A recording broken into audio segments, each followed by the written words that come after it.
my first box politics video. And as you may know, I've done this by choice. Paul and I have discussed Head in the Box channel. We're going to leave that channel solely for the reality report, so it doesn't affect our branding, so to speak. Not that we're a large channel, we're not, but we think it's important to separate our individual views from the reality report, and this is really the best way. So this is Head in the Box Politics. I have a South Philly Joe channel, which is essentially like this channel, except it's parody. And I've tinkered with that kind of thing because in some ways it's more effective, and there's going to be more of that. So if you're interested in that kind of thing, make sure you subscribe to South Philly Joe. I don't think I want to add many more channels than this. So this will be, I think, for the meantime, sufficient. And I've decided to pretty much do my videos at the track here. It's just better. It's open air, and don't have to worry about ticks and things like that, ostensibly. All right, so this channel obviously will have my personal political views. Most of you more or less know where I'm coming from, but I think it's important to delineate, and this is the best way to do it. All right. So some of you know my good friend David Price. He is an insider down in Washington. He's been a journalist in this town, Bridgeton. He worked for the Bridgeton News, Bridgeton Evening News, I believe the Atlantic City Press, and the Philadelphia Bulletin. Bulletin no longer exists. This paper I used to deliver, by the way, when I was around 13. And Dave truly is more of an insider than I am, certainly, because I'm not even in Washington. I have a few contacts, but I didn't get any information. But he lives in Crystal City, so he's always able to, have a chat with people who are in the know. He's been there for quite a while, and ever since Trump has won, Dave has given me his input. And again, he's much more knowledgeable about politics than I am. He's covered it longer. He's dealt with it longer, and he's older than I am, quite frankly. So he should have a greater base, and I admit it fully. However, as much as Dave knows a lot more than I do, and I admit that, I think I've intuitively been more correct the last 2 years about Trump. Let me explain. So, of course, when we got the bad news that he had won, however he did it, Dave had some type of consoling expression to me that somehow, because he's so bad, he'll do himself in. And Dave felt, I suppose, within a year or so that he would have been gone. I did not have such thoughts. I certainly have hoped that. And in conversation with Dave, and this is, by the way, no, this isn't correct. I'm just throwing things out there to understand. Dave has mentioned in the past about the Emoluments Clause, about the Russia thing, and just his lying behavior in general. And that would probably do him in within a year or so, or maybe not long after that. Now, who would really know? I wouldn't even know what was going to happen time. But intuitively, from my perspective, from my life perspective, I personally have dealt with the conservatives. I don't say more than Dave or anybody else, but I've had a suspicion about them since, I'd say, maybe 68, but really 72. We had a mock election at my middle high school. And I explained that in a previous Head in the Box video, something that happened. And you don't forget those kind of things if they mean something to you. But I never did trust the conservative voice in the United States. I could tolerate somebody like William F. Buckley Jr. or George Will, because I knew they were intellectuals. Even then, I kind of knew that they were tolerable conservatives. But the others, no. And this is why I've always had this sneaking suspicion that there would be no compromise between the two, because there really hasn't been, at least since Watergate. So you look at the Trump administration and the egregious and illegal things, at least in my mind, that it has done, and you would have figured that the Republicans would have said, well, we can't deal with this anymore. Again, that's not my angle. That perhaps would have been David's angle. Now, Dave has changed since then. Dave's have a lot of guts, because he will come right out with it, and I give him my complete endorsement and credit, because he goes deeper than I do when it comes to that kind of thing. He's willing to cut off his friendships. He's just willing to say what he means, and that is that if you support this guy, there's got to be something wrong with you, or you're just plain evil. And he's essentially right, which I'll get into. But I think, and again, this isn't to say, hey, I was right kind of thing. I just think that, Dave has moved more towards my gloominess, my depression, political depression about the situation. And I'm not just talking about Trump. I'm talking about the conflict in America, the de facto civil war because of the de facto coup. And he has pretty much, I don't want to say come into a dilemma, but I'm saying is that it's just not going to happen. We're never going to get it together. And the Republicans are never, ever going to give in on this thing. And Trump was right. He said he could shoot somebody in Times Square and get away with it, because they're never going to give in. Now, why are they never going to give in? Well, you hear all the news reports, the pundits saying, well, hey, they fear him. And that type of thinking, that type of perspective is akin to believing that there's some type of logic going on in their heads, but because of their conscious fears of this man, they back down and they don't do the right thing. And I frankly, I can't agree upon it. I mean, you can compare it to the situation over the years in the Middle East. I mean, Arafat knew that he had a deal that was possible. He could have had a state, but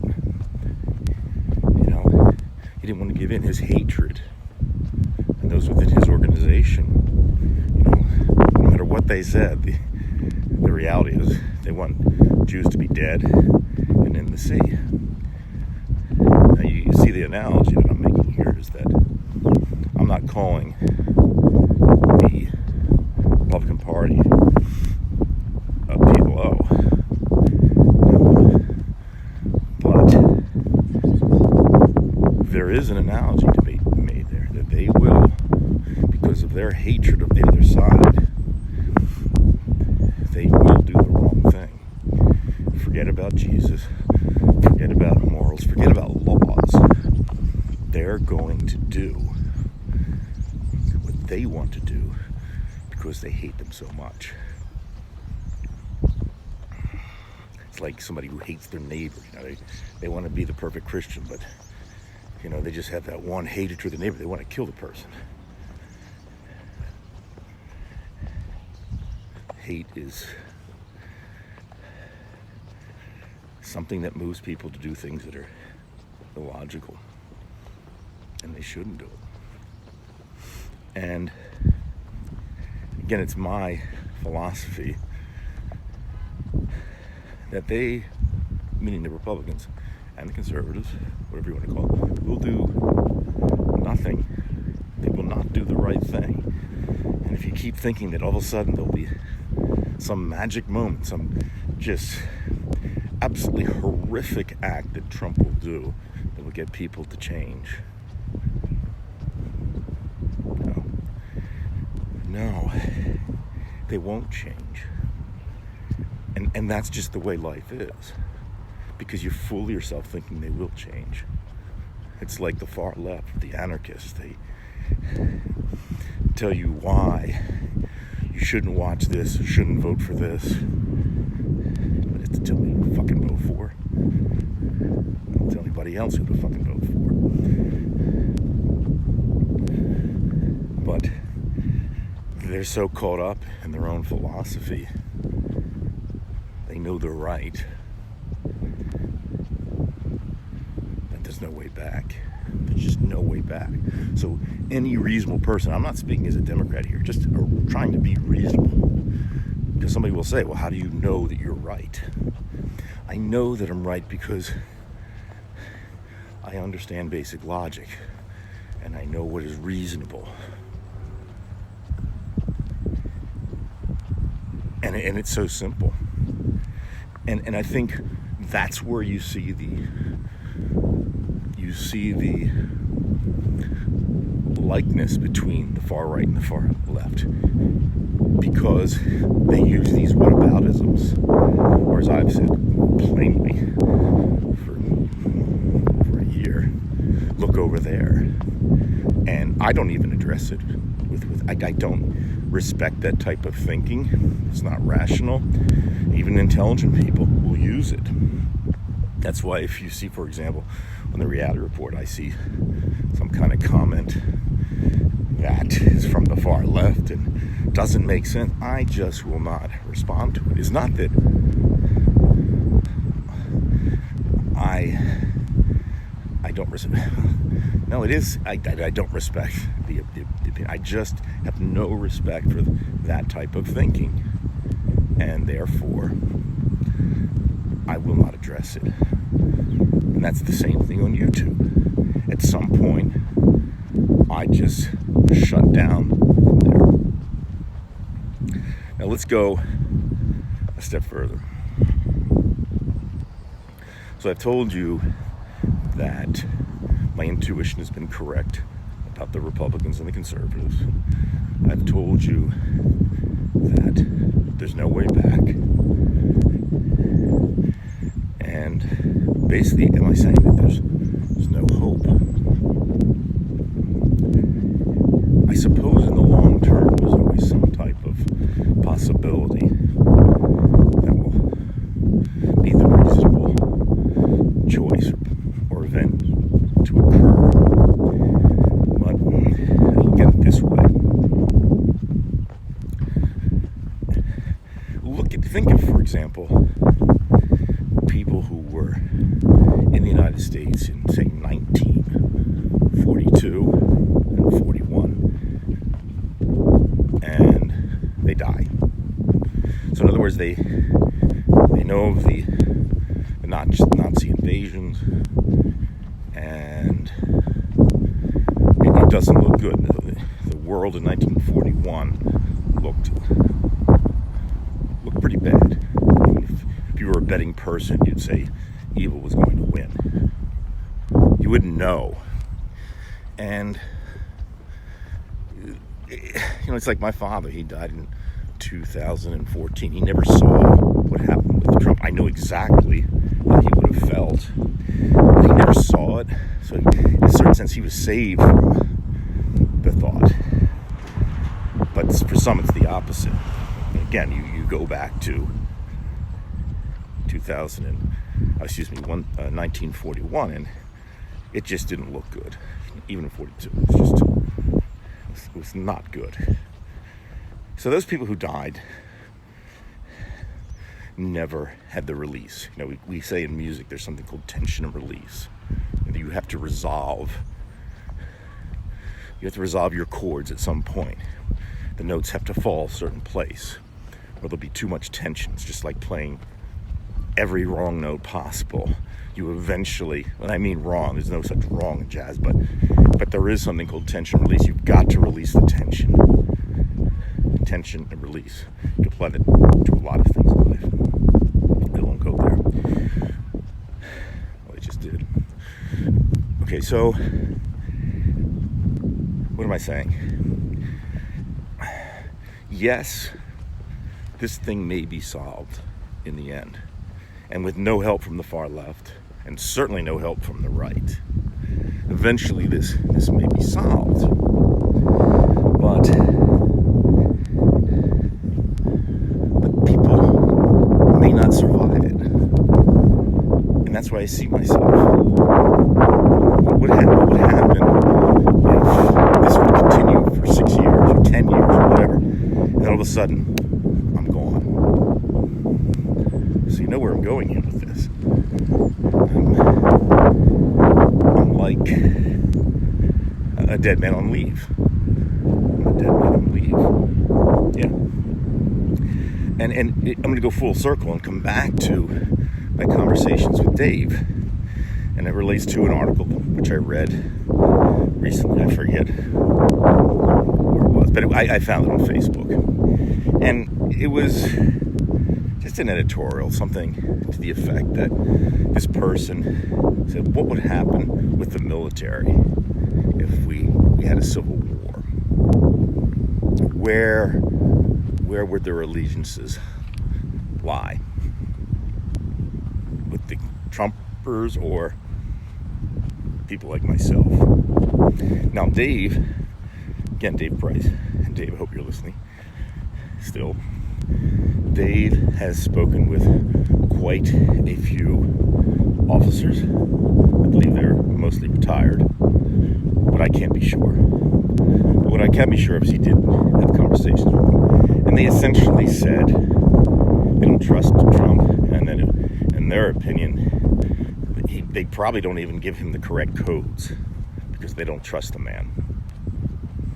So in other words, Dave is in the thinking that the military will do the right thing. Like if we had to have a military coup, it might be a good thing because they'll defend what I would call the rational, or what the Republicans would call the socialists. It's funny because they don't even really know the definition of a socialist. I mean, how can you even define something in a sentence? So anyway, I'm reading this editorial, this opinion about what would happen. And the writer says that he believes that in that particular case, it would probably, he alludes to the idea that it would probably go to the right, because many of your military people are Trumpian. In fact, so much so that I believe he said something to the effect that anybody who supported Reagan would be considered, not right socialist. You see, it goes even farther to the right. And again, there you see the problem. So you get more and more negative input. I'm hoping that on this date, October the 6th, 2019, because I assume this video is going to be around for a long time, as of this date, things look a lot like 1941 and 1942. It doesn't look good. And so far, my intuition is right. Now, I hope that I'm wrong. Just like I hope the revolution, that this was just some kind of dream. But it's not. So, if you're like me, and some of you actually probably are, if you're like me, you too could be a dead man or a dead woman on leave. And that's not necessarily Guy McPherson's mantra, live with purpose. I'm not even telling you to live with purpose. I don't think you can do anything but live and do your thing. I don't need to know that I have to live a life of purpose. I just do things on purpose. It's just determinism. But I think if you understand that history doesn't repeat itself exactly, as the quote says, that you too, just from what's happening today with the conservatives, you too will be a dead man on leave, or woman.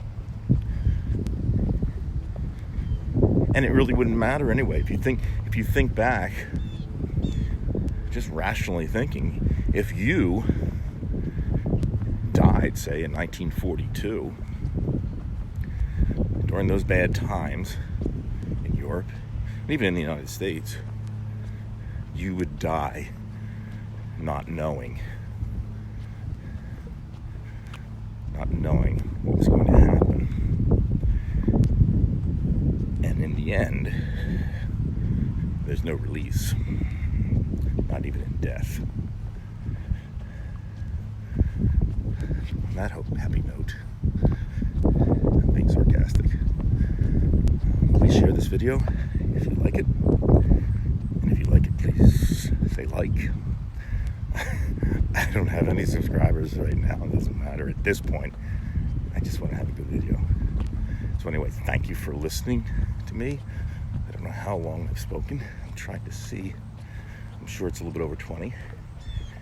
And we'll see you next time. If you have any comments, leave it in the comments section. And maybe I'll be able to get Dave live on Head and Box Politics, or anybody else if you'd like to discuss this. So hang in there.